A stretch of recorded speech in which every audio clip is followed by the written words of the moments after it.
Buenos días, bienvenidos todos a Mad Podcast, que sabéis que es el podcast de Sami. Hoy tenemos a dos invitadas de lujo en este cuarto capítulo de la temporada 2025. Estoy con Vanessa Castro, que es la Head of Social Media de Leroy Merlin. También me acompaña mi compañera Leire Romera, que es la Head of Social de aquí de Sami Iberia. Y yo soy Isabel, Global Head of Content Marketing en Sami. Y hoy vamos a hablar de social media, no podía ser de otra manera, y comunidad y muchas otras cositas. Bienvenidas, chicas. Gracias. Gracias. Bien, pues vamos al grano. Voy a empezar con una pregunta que hemos planteado en el informe de Marketing Trends, que es una encuesta que hacemos a CMOs a nivel global, y justo les estábamos preguntando por cuáles eran sus prioridades en social media de cara al próximo año. Construir comunidad, salía mucho, incrementar el engagement, convertir más, que parece ser una obsesión también para todas las marcas. ¿Qué dirías, Vanessa, que es lo que espera el CEO de ti en 2026? Si nos lo puedes confesar. Bueno, evidentemente creemos que sí o creo que sí. Bueno, esperamos un poco ambas cosas, ¿eh? Hay que ser realista. Al final, bueno, estamos en una compañía como es Leroy Merlin, como otras tantas, sobre todo en nuestro mundo de retail. Yo siempre digo que ambas cosas, ¿no? Ese engagement, esa construcción de una relación a medio o largo plazo que buscamos, ¿no? con trabajar el social media, pero también en la medida de lo posible al final, bueno, pues contribuir al negocio, ¿no? que de eso se trata. Para mí el reto es encontrar el equilibrio entre los dos, pero sin duda el rol fundamental de lo que son áreas como las nuestras es de mirar en ese medio-largo plazo. Y si eso lo conseguimos y si eso funciona, la conversión vendrá. Esto va de genero relaciones, te aporto valor y probablemente, ¿no? Muchas veces donde nos encontramos, ¿no? Y el reto de áreas de social media en las compañías es, vale, ¿y esto cuánto me va a ayudar a vender? ¿No? Es algo que estoy segura que en Sami también os encontráis en el día a día. Por tanto, para mí, primero es garantizar ese engagement, al final es el indicador y el mejor termómetro para garantizar que estamos creando una comunidad sana, fiel, con contenido de valor, en nuestro caso toda la parte de dinámicas cortoplacistas, concursos, todo está muy bien, pero no es la base para nada de nuestro enfoque o como lo entendemos y por tanto la conversión vendrá después. ¿Y tú, Leire, qué opinas? Que nosotros recibimos también muchas peticiones de clientes, de futuros clientes. ¿Cuál es un poco la obsesión que prima en el sector de cara al año que viene? Pues yo creo que hay un poco de todo. O sea, hay marcas todavía muy obsesionadas en el crecimiento de la comunidad, como si fuera el eje de todo, pero es verdad que las propias redes sociales han cambiado mucho. Estoy súper de acuerdo con Vanessa en que en realidad el objetivo no es tener muchísima gente siguiéndote, sino que reaccionen y que realmente sea una comunidad de calidad, ¿no? Que al final es aquella que va a convertir y que va a construir marca, porque al final las redes sociales son canales de construcción de marca, que no nos olvidemos, aparte de ser un canal de venta para aquellas marcas que se pueden permitir vender a través de esos canales, ¿no? Entonces, bueno, yo creo que la prioridad es saber conectar con ellas y no tanto qué número o cuántos estamos incrementando mensualmente. Interesante. Además, ya que habláis de comunidad, es una palabra un poquito ambigua, ¿no? Depende a qué marca le preguntes, es una cosa u otra. ¿Quién dirías, Vanessa, que es la comunidad para Leroy Merlin y de qué forma integráis en vuestro storytelling, en vuestra historia de marca a esta comunidad? ¿Son los empleados, los seguidores? ¿Quiénes dirías que conforman esa comunidad?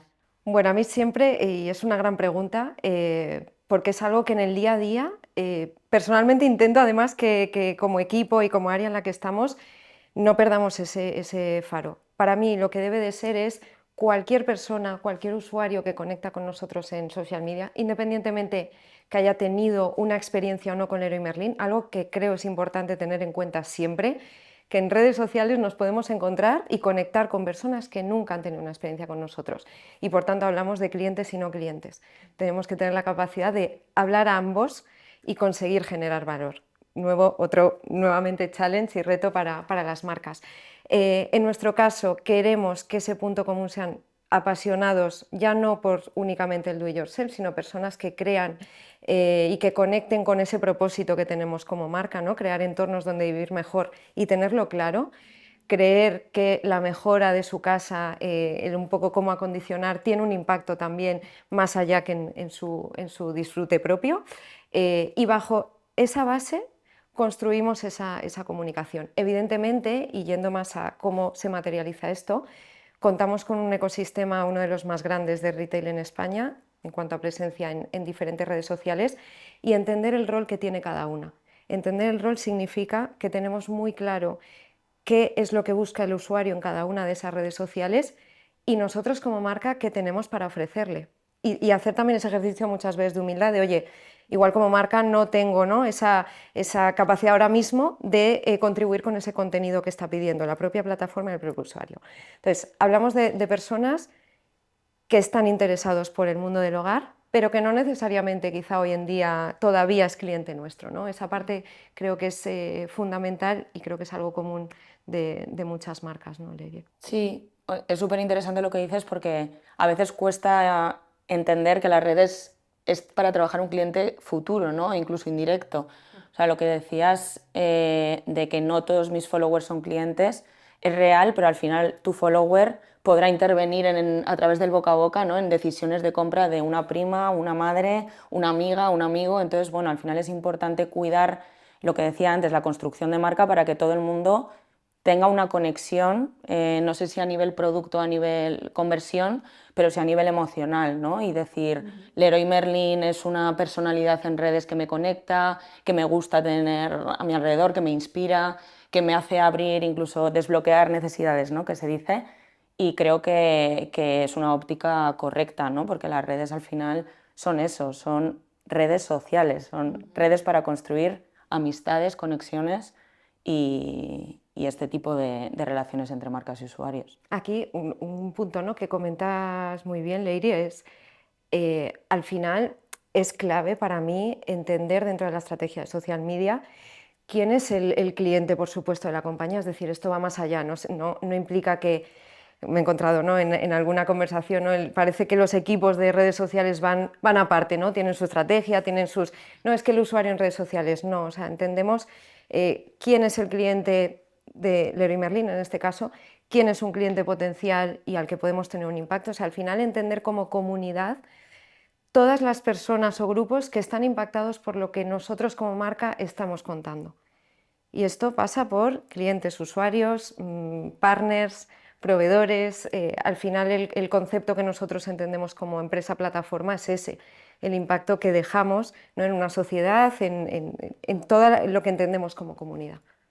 Me interesa mucho esto que has dicho de los de social media. Y aparte en el informe que estamos justamente escribiendo sobre marketing trends, detectamos que hay muchos silos en las organizaciones. Al final los insights de las redes sociales parece que no viajan al nivel de leadership donde se toman las decisiones.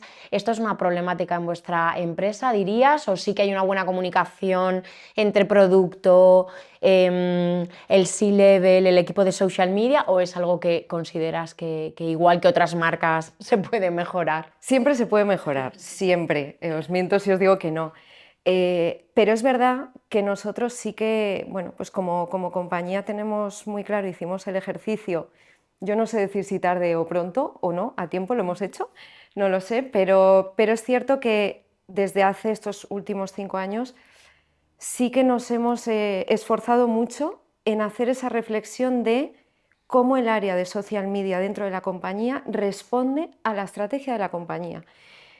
Y algo que parece tan sencillo de decir, pues es un ejercicio que nos ha llevado mucho tiempo, ¿no?, un poco hacer ese aterrizaje, y hablo solo no a nivel España, sino a nivel también grupo. Nosotros pertenecemos a un grupo, somos una marca que no es nacional únicamente, tenemos presencia en más países, con lo cual, bueno, pues el impacto, ¿no?, y en un área como la nuestra, esa coherencia hay que garantizarla. La comunicación entre nosotros es un reto del día a día, somos muchísimos, 18.000 empleados, más allá de solo en la oficina, con las tiendas. Para nosotros las tiendas juegan un papel muy importante en esa relación, ¿no?, que se produce con el cliente, y sobre todo en una estrategia omnicanal, entender ese comportamiento, ¿no? Te miento si os digo que lo hacemos perfecto, pero es verdad que intentamos cumplirlo. También es cierto que no en todo hace falta que estemos todos.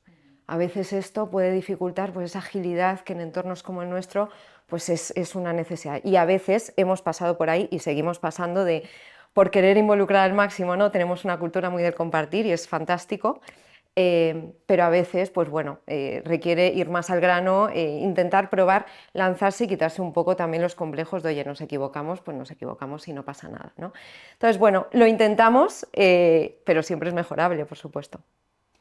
Yo creo que esto que está diciendo no solo afecta a las marcas, esto pasa en todos los sectores, incluso en la agencia, en las agencias donde trabajamos nosotros, evidente más en unas que en otras. Yo he pasado por agencias de todo tipo y es verdad que a veces también por la propia naturaleza del departamento de social media, ¿no? Que es de lo último que ha llegado a las compañías, a las estructuras, y cuesta romper procesos ya establecidos y empezar a trabajar con un equipo que tiene otros códigos, que funciona con otros ritmos, que tiene otros procesos de aprobación. Entonces, bueno, yo creo que es algo que el mundo poco a poco se va dando cuenta que ya es una realidad y que es uno de los departamentos core de las compañías, pero ha costado llegar hasta aquí y creo que también la evolución del marketing nos ha llevado a esto, ¿no? Porque al final las marcas dejan de invertir en medios tradicionales, empiezan a poner más dinero en la parte de producción en redes. El lenguaje de redes sociales también está cambiando mucho, ya no son 4 posts hechos por un community manager. Que es un entorno tan dinámico que exacto. juega a nuestro favor porque nos divertimos mucho y en nuestra contra porque el KPI de hoy no es el de mañana y de repente una nueva innovación y de repente TikTok Shop y de repente, o sea, es un mundo que nos divertimos porque está todo el rato cambiando, pero claro, es que no hay un status quo porque cambia de un día para otro. Ese es un punto para mí clave también lo decías, ¿no, Leire? De la importancia de donde las organizaciones también, ¿no? que apoyen. ¿Dónde estás ubicado? Yo creo que eso es clave. ¿Dónde está ubicada el área de redes sociales en la compañía? Y yo aquí lo digo, para nosotros es un claro ejemplo. Hemos evolucionado y hemos tenido cambios de revisiones en la estructura organizativa para dar la mejor respuesta posible al cliente, ¿no? Y yo es algo que además siempre digo, no entiendo una compañía que quiera adaptarse a la realidad sin tener esas adaptaciones internas. Muchas veces es difícil, ¿no? Y ocurre, ¿no? Más de lo que pensamos. Y en nuestro caso pasó por ahí. Entonces, creo que eso fue clave desde el punto de vista que redes sociales se integra en el área de marca. Para nosotros eso era fundamental. Pero hay un segundo factor clave y es que el equipo de social media de la compañía, en este caso pues, mi equipo lo podría avalar ahora mismo, de entender cuál es nuestro perímetro, pero también los siguientes pasos del cliente, bajo la premisa de el usuario que tengo en redes voy a garantizar y ayudarle a que su experiencia con la marca esté en la fase que esté, sea lo más 5 estrellas posible, ¿vale? Entonces, creo que hay esa parte, ¿no? En definitiva, organizativo, pero también el mindset de los propios equipos de social media, para romper un poco lo que decíais, ¿no? De esas etiquetas, ¿no? Que se nos ha puesto muchas veces de estos de redes sociales ya vienen con sus ideas, eso no va a aportar nada, ¿no? Están un poco, pues, hoy se lleva esto y mañana lo otro, ¿no? Que haya un poco ese marco y que los equipos realmente estén bien preparados para un poco garantizar esa estrategia y ese marco común de compañía. Y eso no siempre es fácil.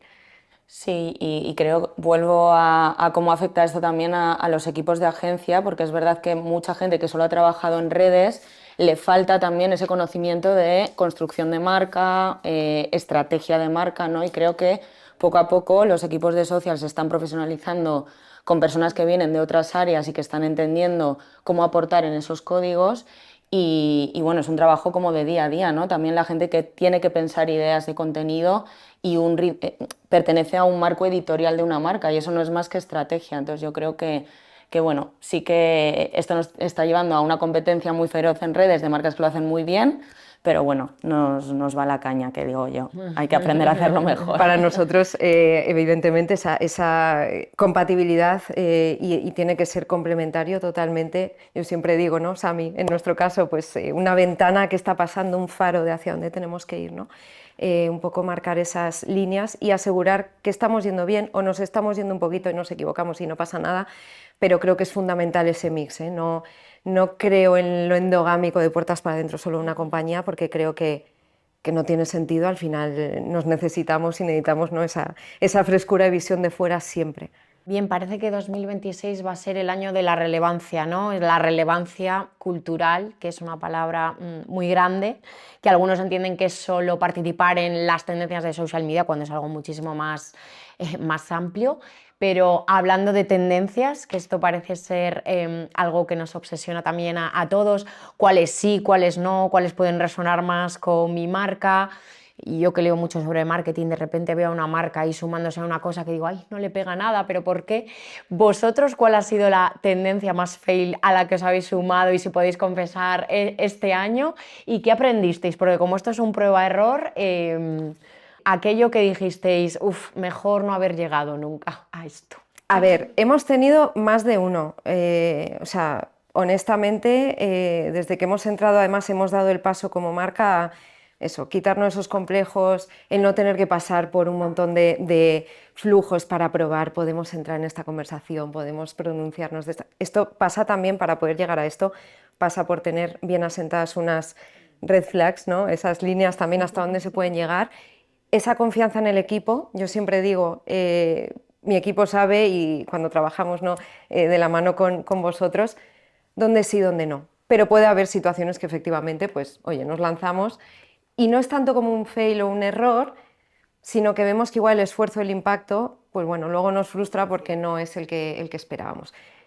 Hay un tema de tener claras las expectativas. En nuestro caso este año, especialmente igual no ha sido el año que más nos hayamos lanzado de una manera de decir atrevida. El año pasado fue un año, es que el año pasado fue fantástico, pero porque es que tuvimos luego, a ver si da para contarlo, pero tuvimos un momento que nadie esperábamos, ¿eh?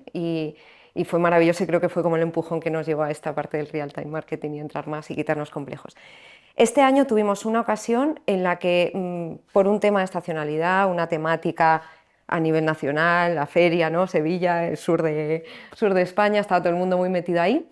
Y bueno, por una conversación que se dio con una chica en redes sociales, nosotros como marca entendimos que, pues bueno, desde el punto de vista del humor, el concepto de herramientas, una brocha, todo esto, bueno, pues se empezó a hablar, ¿no? Por parte de la comunidad, el nivel de bronceado de la chica, que iba maravillosa. Me acuerdo, sí. Maravillosa. Sí. Y además lo contamos sin ningún tipo de complejo porque efectivamente es un caso, bueno, pues que al final cierta parte de la comunidad no lo esperó como queríamos o como pensábamos que lo iba a tomar, porque nosotros teníamos claro, ¿no? Ese enfoque que le estábamos dando. Pero ahí estaba. Había otra parte de la comunidad que, como todo en redes sociales, puede haber quien se sienta más ofendido o menos. Y esto es una realidad que hay que asumir y todos los equipos debemos de pasar por asumirlo. Lo que pasa que a veces hasta que no toca vivirlo, parece que no lo tenemos en cuenta, ¿no? Para nosotros fue un claro aprendizaje, pero desde el punto de vista de igual tenemos que revisar algunas líneas o no con ciertas temáticas. A nosotros nos pareció algo natural, pero sí que nos llevó un poco a aterrizar, revisar cuándo sí, cuándo no, dimensionar cuándo hay que entrar en pánico, entendedme el concepto. Pero eso es clave, dimensionarlo. Y ahí sí que el dato, dentro de un mundo tan subjetivo y una parte tan de conectar, el dato es importante también para dimensionar. Cuando algo se considera, yo me encanta decir, ¿no? Tenemos una crisis en redes sociales. ¿A qué le llamamos crisis? ¿A partir de qué volumen estamos considerando, ¿no? Y dónde levantamos la mano y la alerta? Y ahí me voy ya de este ejemplo. Hemos tenido más casos en los que aparentemente desde fuera parecía una crisis, ¿no? O le ponemos esa palabra que suena tan mal, ¿no? Y que se desvirtúa tanto, cuando luego ves los volúmenes relativamente, pues bueno, dices, no, el impacto no es tan grande, ¿no? Entonces, para mí momentos fail como tal, llamarlos así, yo les llamo más puntos de revisión, aprendizaje y que nos ayudan a volver a reflexionar. No hemos tenido más allá de esos. Tendremos más, estoy segura. Y si dejamos de tenerlos, yo me preocuparé y creo que el equipo nos preocuparemos porque significará que no estamos arriesgando, ¿no? Y suena bonito decirlo, humor, pero ¿no? O justamente riesgo. O sea, ¿tú qué dirías, Leire, una marca? Yo es que... ¿Creatividad sin miedo y un poquito de gamberrismo bien entendido? Total. ¿O nos tenemos que cortar de todo porque hay que quedar muchas veces como tan serios o tan, no sé, es que está muy diluido a veces pero una marca haciéndolo bien, un poco canalla, ¿no? Yo soy fan, o sea... Sí, si te lo puedes permitir dentro de tu tono, yo creo que es así. Y hablábamos de la relevancia cultural. Ser relevante implica que hay gente que te querrá y gente que te criticará. Entonces, lo que dices es muy interesante porque es verdad, cuando dejen de hablar de ti mal, preocúpate, porque si hay mucha gente mirándote, evidentemente siempre va a haber detractores y haters por todos lados, y esto la gente de social lo sabemos. Entonces, lo que dices de la importancia del dato, del social listening, que nosotros también aquí en SAMI estamos muy obsesionados, es verdad, o sea, todo es monitorizar y no solo en volumen de menciones, sino qué tipo de comentario estás recibiendo. Has tenido un patinazo en cuanto al lenguaje de diversidad, por ejemplo, has tenido un patinazo en cuanto que te has ido a un humor o a un código que dentro de una comunidad autónoma, por ejemplo, se percibe esa palabra de otra manera. Esas son cosas que, aunque el volumen de menciones negativas no sea demasiado grande, sí que hay que leer ese comentario para tú aprender como marca, ¿no? Y tener una sensibilidad que es imposible que en tus equipos tengas a una persona representando a cada comunidad, cada colectivo, que poco a poco sí, ¿no? Gracias a Dios en las marcas y en las agencias cada vez hay una plurimirada mucho más diversa que ayuda a no cometer demasiados errores, pero bueno, siempre puede venir. Y yo creo que la relevancia, si estamos luchando por relevancia de marca, estamos luchando también porque tienes que aceptar tus críticas y tus errores, igual que si lo harías en un evento como un festival de música siendo un cantante. Y no entrar en pánico, sobre todo. Yo siempre digo, ¿no? Al final, lo que comentas, Leire, o sea, lanzarse y también esto es lo que ayuda a apoyar la importancia de tener personas con expertise en el área. Es decir, y yo aquí insisto mucho siempre de esto de redes sociales o las personas que trabajamos en redes sociales, esto no va de alguien que, incluso en entrevistas, ¿no? Puede ocurrir, ¿no? Cuando entrevistas a alguien, no, es que yo manejo mi Instagram, ¿no? Yo sé subir una foto. O sea, hay una parte del expertise ahí, antes lo hablabais, la figura del community manager es clave y debe ser un eje clave para las marcas, sea en un modelo mixto dentro de la compañía, mixto con colaboración de agencias como un partnership con SAMI, pero siempre perfiles expertos. Y experto no es utilizar una red social y ya está, desde mi perspectiva personal, sino cuando se dan estas situaciones, se mantiene la calma, se dimensiona. Yo en mi caso sé que mi equipo puede ir ese día a defender. De hecho, nos ha pasado alguna situación que yo no he estado en ese momento. No pasa nada, aunque la llamada llega. La llamada siempre llega, ¿no? Pero estamos tan alineados ahí, tenemos tan claro, oye, hay una coherencia de marca. Cuando nos propusimos hacerlo siempre nos hacemos esta pregunta y es así que intentamos cumplirla. Que nadie piense de, uy, qué raro que Leroy Merlin diga esto. Esto sí que intentamos hacernos esta pregunta de, ¿va a chirriar que la marca diga esto, que hable en este tono? O sea, al final tenemos que entender y cualquier planificación, desde la estrategia hasta lo más táctico, pasa por conocer quiénes somos, quién queremos mostrar que somos y sobre todo que no chirríe nada de lo que la marca dice, ¿no?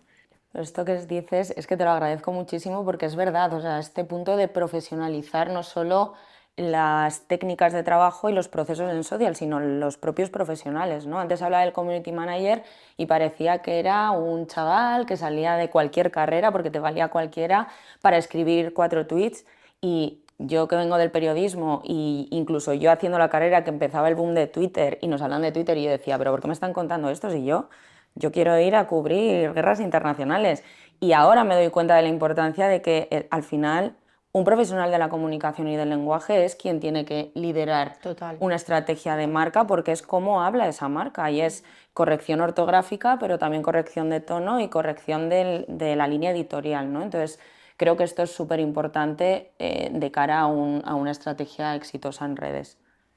Y ya que habláis del tono, ¿cómo adaptáis para según qué temas el tono en las distintas plataformas con sus códigos culturales y su lenguaje? Eficiencia energética, por ejemplo, a mí es que me parece tan poco sexy dentro de que es un tema tan importante que lo comuniquemos al consumidor y ser conscientes de que tenemos que cuidar el planeta, pero claro, ¿cómo hablamos de esto en TikTok? ¿Cómo hablamos de esto en Instagram?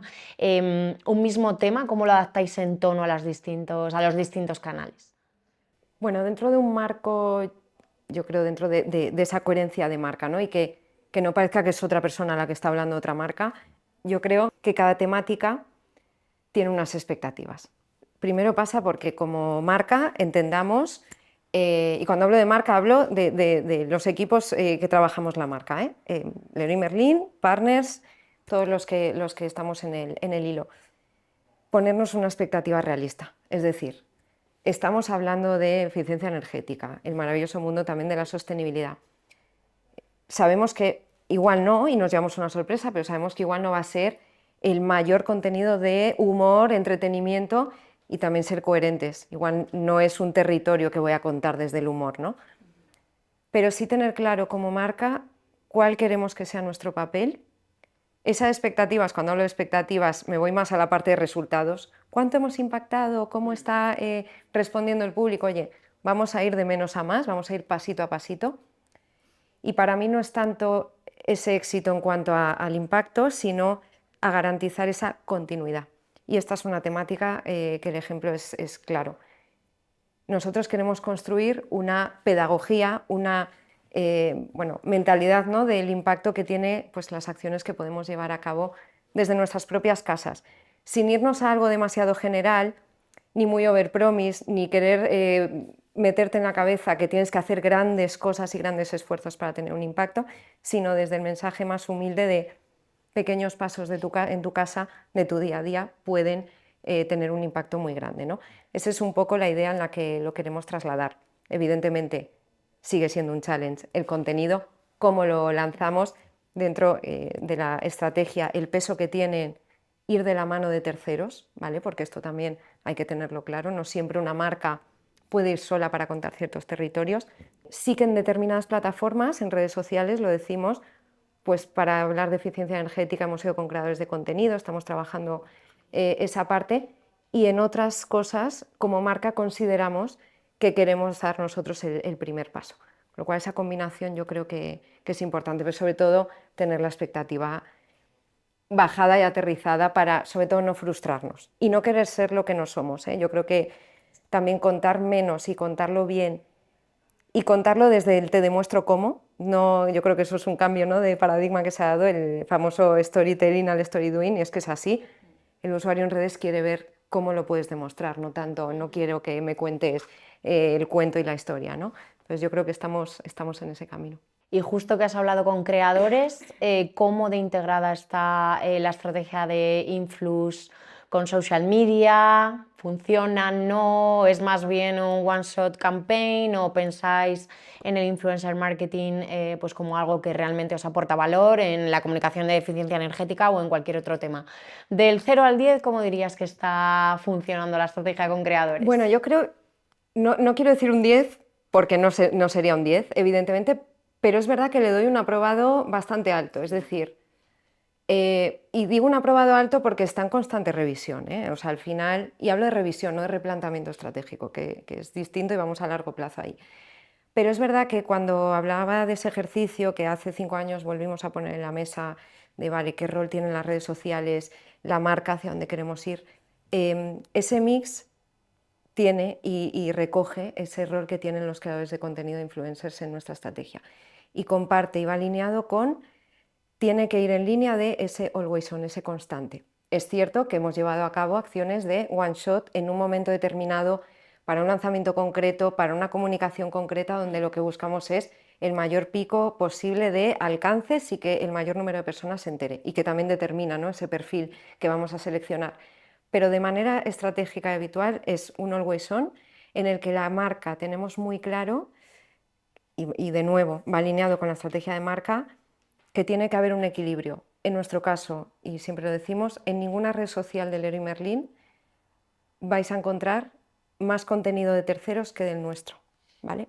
Ahí sí que tenemos claro que el tope y tenemos claro los techos es de un 50%, no es algo complejo de tener controlado, pero consideramos que una marca con un posicionamiento, un conocimiento, ¿vale? Tenemos el dato de más del 80% de las personas en España conocen Leroy Merlin. Otra cosa es que hayan tenido alguna experiencia o no, pero nos conocen. Cuando hablamos de marcas conocidas que ya tienen un posicionamiento y que hay que seguir construyendo, creo personalmente mucho en que los creadores de contenido hacen falta, pero hay que tener en cuenta también que la marca tiene algo que decir, ¿no? Para nosotros la figura del experto es importante que no se desvíe y que pueda convivir con ese rol de influencer. Entonces hay algunas temáticas que sabemos que el influencer puede ser el primero en hablar, porque nosotros ahí no somos tan conocidos, y en un momento dado entra la marca a contártelo. Y en otras, sin duda, es Leroy Merlin y la figura del experto la que queremos que se posicione y comunique. Entonces, dependiendo con qué, esa parte tenemos esa reflexión a la hora de decidir. Para cualquier colaboración, por supuesto, la coherencia en valores es algo que sé que es muy teórico y suena que todas las marcas decimos lo mismo, pero nosotros hemos llegado incluso a parar alguna colaboración con perfiles que ya colaborábamos, pero han tenido un cambio de, por lo que sea, Editorial. Exactamente. Entonces, y no pasa nada, hemos decidido, oye, pues hasta aquí ha llegado nuestro camino, ha sido maravilloso y se ha aportado mucho, pero de cara a continuar no es posible. O sea, tener también esa humildad por parte del creador de contenido, pero también de la marca, ¿no? Qué bien, pues nada, vamos a ir terminando este capítulo de podcast con una campaña que me consta que os lo estáis pasando muy bien, que es la activación Porteros. Creo que está en marcha, ¿no? Todavía no ha finalizado. ¿Qué aprendizajes, algunas cosas que nos podéis contar? Es una parte divertida, me imagino, del social media marketing, hacer cositas como esta. No sé, contadnos a ver cómo ha sido todo esto. Bueno, o sea, yo siempre digo que el éxito se mide porque primero nos lo pasemos bien, ¿vale? Pero creo que en concreto el caso de la campaña de los porteros, como otras acciones, ¿no?, que hemos llevado a cabo, para mí lo que me da mucho orgullo además, y para mí es el éxito, es que vienen construidas desde una conversación que es lo más insightful posible, es decir, las grandes ideas nos vienen de ahí, de cosas tan cotidianas que tenemos al alcance de la vista, todos los días, en tantos momentos del día, que nos vienen a recordar lo importante que es observar y escuchar, y a veces observar detalles tan simples como ha sido el caso y el origen de campañas como esta, ¿no? Que ahora mismo, como bien dices, la tenemos ahí lanzada encima de la mesa, corriendo con nuestra comunidad y viendo el éxito además en una acogida súper positiva y que está tocando como conectando con tantas personas, ¿no?, que además nos dicen, y siempre pongo en concreto en esta campaña la importancia que son porteros reales, ¿no? La mayoría de los que aparecen en las piezas, algo que la gente valora mucho y nos está sorprendiendo, porque era algo que a nosotros decíamos, íbamos ahí, ¿no?, un poco con el equipo de Sami ahí, con las expectativas de querrán abrirnos sus portales, ¿no?, los porteros. Qué guay. Es que lo vimos real, una o sea, al acogida final somos humanos y lo que queremos ver total. son no la mega influencer con el contenido más curado, queremos ver a un portero real. O sea, es que Total. ¿con qué vas a conectar si no es con eso? Total. Yo creo. Y es que además, y es algo que estamos compartiendo ahora en la oficina con vosotros, ¿no?, de ese momento en el que consigues que la propia grabación de algo se convierta en paralelo en una pequeña acción de street marketing, porque al Qué final, guay. o sea, el día que nos acercamos a ver a los porteros, hablamos con ellos, aparte de contarnos tantas historias que son tan valiosas para nosotros, para entender al cliente, para entender ese perfil, ¿no?, del concepto del barrio al que nos queremos, porque al final todo esto pasa por, oye, hay una necesidad de la compañía, abrimos un formato de tienda nuevo, ¿vale? De nuevo, hay una necesidad de la compañía, hay una estrategia y nosotros como área, ¿cómo podemos apoyar ahí? Y es eso. Leroy Merlin abre nuevo concepto de tienda que se acerca más al centro de las ciudades, al barrio, un concepto que no está tan acostumbrado a ver, ¿no?, nuestro usuario. Estamos acostumbrados a ir a los parques comerciales fuera de la ciudad. Concepto de tienda más chiquitita, más de barrio, muy enfocada en proyectos. ¿Cómo nos acercamos ahí como marca? Y aquí teníamos dos opciones. Lo podemos contar de una manera informativa, que también está bien y lo hemos hecho, o tenemos una forma de contarlo, y ahí eran nuestras conversaciones, ¿no?, con Sami, y están siendo en el día a día de vamos a contarlo de una manera diferente. Y de nuevo la pregunta, ¿tiene sentido que Leroy Merlin hable en este territorio? No va a chirriar. Entonces nos sorprendió ese día y lo disfrutamos además muchísimo, de esa acogida de los porteros, de cómo nos abrieron las porterías, nos contaban historias que además nosotros podíamos intuir, ¿no? Pero ojo, cuando te las cuentan ellos, qué maravilloso es, y cómo se abren a una marca, que al final creo que no hay mejor manera de conectar, ¿no?, una marca pues con con las personas a pie de calle. Yo creo mucho y soy muy defensora de la parte de la calle, de hablar, de las entrevistas, de abrirse a la gente y escuchar mucho. Yo creo que observar y escuchar es algo muy evidente, pero que a veces en el día a día hay tantas cosas, estamos tan inmersos, y lo teníamos ahí delante y no lo hemos aprovechado. Así que, o sea, yo estoy encantadísima, estoy muy orgullosa de esta campaña, pero sobre todo del equipo y cómo se está viviendo, ¿vale? Detrás, también por supuesto nuestros usuarios, ¿no? Así que esperamos, todavía aquí no podemos desvelar más, pero esperamos que esto sea el inicio de un recorrido muy bonito de integrar a los porteros en Leroy Merlin. Qué guay. Y ya para despedirnos, Leire o Vanessa también, ¿qué consejos damos a otras marcas para que el año que viene sea un triunfo total? Gente real, ¿no? Historias que conectan a un nivel humano, eso nos lo llevamos de porteros. Pues es que yo creo que lo que ha dicho Vanessa de ojalá todas las marcas mirasen y observasen un poco más. O sea, creo que... No a sí mismas también a veces. Exacto, Un para poquito lo que afuera ocurre y es que para mí yo soy como muy defensora de la estrategia detrás de la creatividad y la combinación, pero creo que hay que parar, no dejarse llevar con este frenetismo, no todas las novedades de todas las redes son para ti, para, escucha, analiza y si no tienes una buena idea para activarlo, mejor esperar, porque es que la relevancia que hablamos antes no es tanto ser el primero, que a veces sí, con pequeñas cositas o un real time, pero muchas veces es cómo lo haces, cómo lo activas, cómo lo ejecutas y eso se necesita tiempo. Inversión también, pero tiempo sobre todo. Justo lo que esta sociedad no nos permite. Totalmente. Pero bueno, sí ahí que lo creo que decimos. es importante también saber quién es la marca, conocer quiénes somos y ya a partir de ahí, obviamente, atreverse, escuchar, observar muchísimo, pero ser coherente con quiénes somos y no, porque efectivamente hay mucha tendencia, hay muchas marcas que decimos, lo hacen genial, se han lanzado, se han atrevido. Igual el ADN de esa marca es más, vamos a decir, no hemos hablado de tonos más gamberros, tonos más planos, tiene que ir alineado con el ADN de la marca, porque efectivamente el querer ir más allá a veces puede generar esa incoherencia. Hablo mucho de coherencia, pero es que realmente en cuestión de segundos o en una acción pequeña se puede romper un poco todo ese, bueno, ese universo que se ha creado por parte de la marca después de tanto tiempo y sobre todo dar a entender una imagen de está dando bandazos, ¿no? Ahora qué me va a contar, ¿no? No me da esa consistencia. Y esa parte también garantiza un poco esa confianza, ¿no? del usuario. Genial, pues con estas interesantes reflexiones nos despedimos. Muchas gracias Vanessa, Leire y nada, nos vemos prontito. Hasta otra. Luego. Hasta luego, gracias.